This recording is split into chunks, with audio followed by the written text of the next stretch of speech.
Thank you मुझे ये opportunity देने के लिए। सबसे पहले ये जो मुझे हुआ 2011 में हुआ था और इसको जॉइंट सेल ट्यूमर कहते हैं। जब स्पाइनल कॉर्ड इंजरी बेसिकली वो चीज़ होती है, क्योंकि हमें यहाँ बताया गया ट्रोमेटिक के एक्सीडेंट के थ्रू हुआ या कुछ, पर स्पाइनल कॉर्ड को जो भी चोट लगती है, चाहे वो ट्रॉमा से हो या नॉन ट्रोमेटिक हो, वो इंजरी ही कहलाती है। क्योंकि जैसे आपने खुद बताया वो नर्व्स के बीच का एक समझ लें प्लेटफॉर्म है, अगर वो डिसरप्ट हो गया तो वो इंजर्ड है, वो आपका बॉडी पार्ट इंजर्ड है। तो मुझे ऐसे हुआ था कि मुझे बाजू में पेन स्टार्ट हुई थी, फिर मेरी हाथ की ग्रिप चली गई ना, और स्कूल में थी तब मैं, तो मुझे स्कूल में बैठने की इजाज़त नहीं मिली, तो मैं बेड रेस्ट पर थी। उसके बाद एक रॉन्ग डायग्नोसिस हुआ मेरा, डॉक्टर ने मुझे जो है ट्यूबरक्लोसिस की मेडिसिन स्टार्ट करवा दी। तो मैं उस मेडिकेशन पे थी और मैं एक रात पेन में ही थी मेरी बॉडी पर, मैं सोई, तो जब मैं सुबह उठी तो मेरी लोअर हाफ पैरालाइज थी।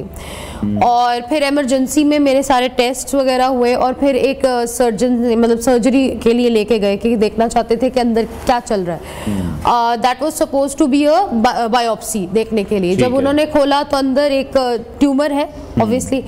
उन्होंने ट्यूमर के साथ साथ मेरी वर्टिब्रल बॉडी भी निकाल दी, मतलब हमारा वर्टिब्रा जिस पे स्टैंड करता है वो बॉडी विदाउट कंसेंट निकल गई और फिर एक बड़ी मुश्किल सी सिचुएशन बन गई। फिर मेरी एक दूसरी सर्जरी हुई थी डीकम्प्रेशन की, जिसके अंदर ऑलमोस्ट सारा ट्यूमर निकल गया था, पर सामने की साइड यानी फ्रंट साइड पे ट्यूमर रह गया था। और डॉक्टर ने बोला कि इसके लिए जो सर्जरी होगी उसमें 90% चांस है रिकवरी ना हो और डेथ भी हो सकती है। तो मेरे पेरेंट्स ने ऑब्वियसली कहा कि हम लोग रिहैब की तरफ जाते हैं, लेकिन रिहैब यहाँ था ही नहीं। जब मैं हॉस्पिटल से निकली तो स्टिफनेस, नर्व्स की वीकनेस की वजह से पूरी बॉडी स्टिफ थी और उस वजह से फिर समझ ही नहीं आ रहा था कि अब क्या करना है। और रिहैब किसी डॉक्टर ने किसी ने कुछ गाइड नहीं किया कि अब घर जाके क्या करना है, क्योंकि आप जब बीमार होते हैं, जब आप घर जा रहे होते हैं तो आपको नुस्खा दिया जाता है ना कि आपने ये करना है, कुछ भी नहीं था। एक स्टेरॉइड दे दिए गए जो ऑलरेडी बॉडी के अंदर जाके उसको तंग कर रहे हैं, प्रॉब्लमैटिक है, उसको बस ये चीज़ दे दी, पर ये नहीं बताया कि आगे करना क्या है। तो फिर सारी चीज़ें खुद फिगर आउट करनी पड़ी। हमारे यहाँ पे एक बड़ी एक परसेप्शन है कि rehabilitation is just about physiotherapy, ऐसा नहीं होता। स्पाइनल कॉर्ड इंजरी में आपकी बॉडी के अंदर सिर्फ आपकी मूवमेंट नहीं अफेक्ट होती, आपके बहुत से अदर बॉडी फंक्शंस जैसे कि ब्लैडर, बॉवल मूवमेंट्स वो अफेक्ट होती हैं, आपको पेन होती है, आपके नर्व्स अफेक्टेड होते हैं, ब्रेन आपका इन्वॉल्व होता है। तो वो एक परसेप्शन है कि जी फिजियोथेरेपी करा ली तो ठीक हो गया। रिहेबिलिटेशन बहुत सी चीजों का मिक्सचर है। ठीक है, अच्छा सबसे पहले तो आपने ये एक बात की है कि रॉन्ग डायग्नोसिस आपका स्टार्ट में हो गया था, वो मैं चाहूंगा उस पर आप जरूर बात करें, क्योंकि हमारे यहाँ सबसे बड़ी प्रॉब्लम ही ये है कि वक्त पर चीजें डायग्नोस ही नहीं होती हैं और उसके बाद फिर मजीद कॉम्प्लिकेशन आती हैं। जैसे रॉन्ग डायग्नोसिस आपके साथ हो गया, आपके लिए मजीद मुश्किलात वो क्रिएट हो गई, आप तो इस तमाम चीजों से गुजरी हैं। अगर खुदा ना खास्ता किसी के साथ ये होता है, सबसे पहले उन्हें क्या करना है, किन टेस्ट की तरफ जाना है, कौन से अच्छे ऐसे प्लेटफॉर्म्स मौजूद हैं जहां पर जाके फिर वो चेकअप करवाएं? देखिए नर्व्स की जो नर्व की पेन होती है ना, बड़ी सिग्निफिकेंट होती है। मैं यहाँ इस प्लेटफॉर्म के थ्रू कहना चाहती हूँ कि अगर आपको कभी भी टिंगलिंग जैसे इलेक्ट्रीफाइंग पेन है, किसी भी बॉडी पार्ट में हो रही है, वो कहीं पे भी, तो आप सबसे पहले अपने नर्व्स का चेकअप करें। आप न्यूरो फिजिशियन के पास जाएं। ठीक है, आप डायरेक्टली न्यूरो फिजिशियन के पास जाएंगे तो आपका मसला शायद वहां रिजॉल्व हो सकता है। मेरा प्रॉब्लम ये था कि मैं गई ऑर्थोपीडिक के पास, क्योंकि हमारे यहाँ होता है वो हड्डी में दर्द होंगे ना, क्योंकि हमें पता नहीं नर्व की पेन होती कैसी है। नर्व की पेन एक शूटिंग पेन होती है जो आपको पता चलेगा कि आपकी बैक से निकल रही है और सर्टन बॉडी पार्ट में जा रही है, एक शूटिंग पेन की तरह। वो मुझे था, मेरे हाथ की मूवमेंट भी जा रही थी, पर अगेन क्योंकि अवेयरनेस नहीं थी तो हम ऑर्थोपेडिक सर्जन की बात में भी आए ट्रीटमेंट, उनकी गलती भी, उनका उतना ही स्कोप है। प्रॉब्लम ये है कि अब उनका वो डिपार्टमेंट उन्होंने वो उस हद तक ही देखना है। आप दुरुस्त फरमा रही हैं, क्योंकि सारा जो कनेक्शन है वो हमारे ब्रेन के थ्रू सिग्नलिंग हो रही है और अगर वहां से कोई मसला हुआ है और इलाज गलत कर दिया गया तो फिर वो इशू क्रिएट हो गया। तो यहाँ इस प्लेटफॉर्म के थ्रू जो लोग सुन रहे हैं, अगर आप डॉक्टर यानी आप अपनी तरफ से तो बेस्ट कर सकते हैं ना।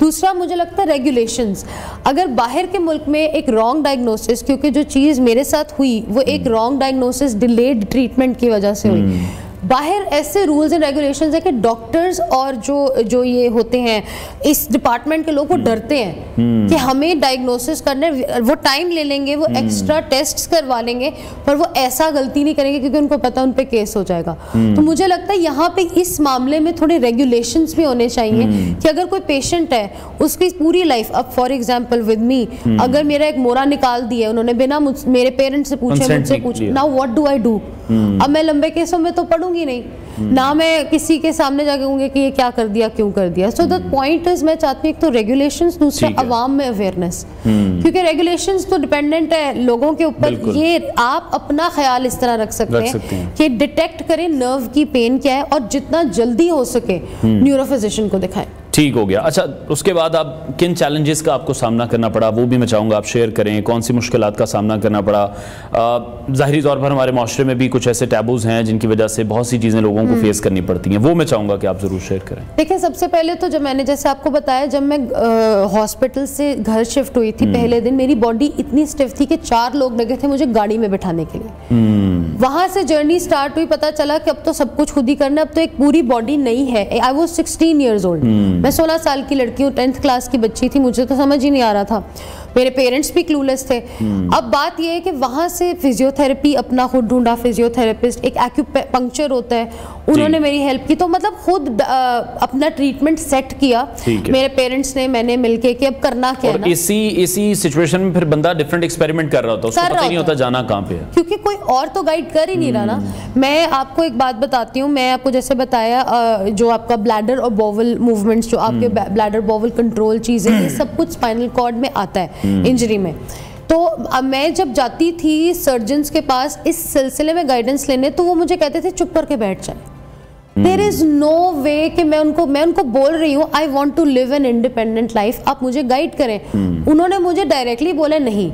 तो मैं यहाँ पे ये बात करना चाहती हूँ, तो फिर क्या करें लोग? हमारे जो स्पाइनल कॉर्ड इंजरी के पेशेंट्स होते हैं बाहर के मुल्कों में, वो फुल्ली इंडिपेंडेंट लाइफ जी रहे हैं। वो काम भी कर रहे हैं, वो कॉलेज जा रहे हैं, यूनिवर्सिटी जा रहे हैं, उनकी शादियां हो रही हैं, उनके बच्चे हो रहे हैं। और यहाँ पे मैंने ये भी केस सुने हैं कि वो बेड सोर्स से बेचारे दे आर पासिंग अवे।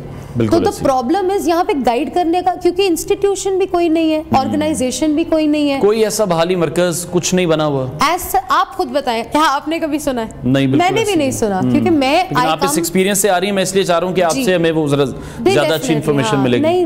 नहीं है। अगर कोई है तो वहाँ आप जब जाएंगे तो आपको फिजियोथेरेपी करा के घर भेज देंगे, और फिजियोथेरेपी आपकी लेग्स मूव कर दी, मसल सॉफ्ट हो गए, नो स्कोप फॉर रिकवरी। बाहर के मुल्कों में हर साल एक नया रिहैब में कुछ नया होता है। रिसेंटली वहाँ पे कोल्ड बाथ इंट्रोड्यूस हुए हैं कि बर्फ के जरिए से नर्व को रिकवर करने की कोशिश कर रहे हैं। मसला सिर्फ यही है कि यहाँ पे तो अभी बेसिक रिहैब भी नहीं है, तो हम इनोवेशंस की तरफ कैसे जाएंगे, हम बहाल करने की तरफ कैसे जाएंगे? मेरा पॉइंट यहाँ आने का या मेरा अपने पूरे चीज़ का यही है कि रिहैब करना है। यहाँ पे ट्रीटमेंट्स आने चाहिए, यहाँ पे टेक्नीशियंस होने चाहिए, यहाँ पे इक्विपमेंट ही नहीं है रिहैब का। और अगर इक्विपमेंट है तो वो आपसे इतना हैवी चार्ज करेंगे कि चले मैं अफोर्ड कर लूंगी, मेरे जैसे कुछ और लोग अफोर्ड कर लेंगे, लेकिन वो जो गरीब वो क्या करेंगे? वो प्रॉब्लमैटिक। तो लॉन्ग टर्म आप देख रही हैं कि फिर कोई इस हवाले से प्लानिंग नहीं है। क्या प्लानिंग होनी चाहिए?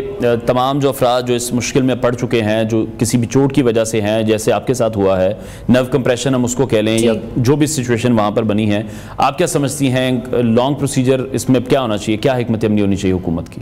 हुकूमत की ये सबसे पहले तो इस चीज़ को रिकग्नाइज करना है कि ये एक पूरे इस तरह के लोग हैं। मैं अपने इर्द गिर्द देखती थी, क्योंकि इवेंचुअली जब आप स्टार्ट करते हो जर्नी लोगों को बताने की कि मेरे साथ ये हुआ है, मैं चाहती हूँ और किसी के साथ ना हो, तो आपको पता चलता है कि ओहो आगे ही बहुत से लोग हैं जिनके साथ ये, तो बहुत लोग जुड़ते जा रहे हैं। और मैं यहाँ कहना चाहती हूँ कि पहले रिकग्नाइज करें कि बहुत से आपके शहरी इस चीज़ से स्ट्रगल कर रहे हैं रोज़। उसके बाद सेकंड स्टेप है एक ऐसा ऑर्गेनाइजेशन बनाना जो हुकूमती लेवल पर हो, जिसके अंदर बेसिक रिहैब के अलग अलग डिपार्टमेंट्स हों, सिर्फ फिजियोथेरेपी नहीं, फिजियोथेरेपी के अलावा वो सारे ट्रीटमेंट्स जिसमें फिजिकल और मेंटल आते हैं। उसके बाद नेक्स्ट स्टेप है इनोवेशन, क्योंकि आप विद स्पाइनल कॉर्ड इंजरी सिर्फ आप रिहैब फिजियोथेरेपी से नहीं होते, आप अलग अलग टेक्निक्स से होते हो। जैसे मैंने आपको कोल्ड बाथ के बारे में बताया, एक अलग अलग मशीनरीज होती है, कुछ वाइब्रेशन थेरेपी होती है, कुछ हीलिंग थेरेपीज होती है, मेडिटेशन, हर चीज़, एक्यूपंक्चर, हर्ब्स, हर चीज़ है इसमें। क्योंकि स्पाइनल कॉर्ड इंजरी की एज सच ट्रीटमेंट नहीं होती। नर्व कंप्रेस हो जाए और उस डीकम्प्रेस हो जाती है एट सम केसेस, लेकिन जैसे मेरा केस है और बहुत से केसेस है, नर्व कंप्रेशन रिकवर नहीं होती।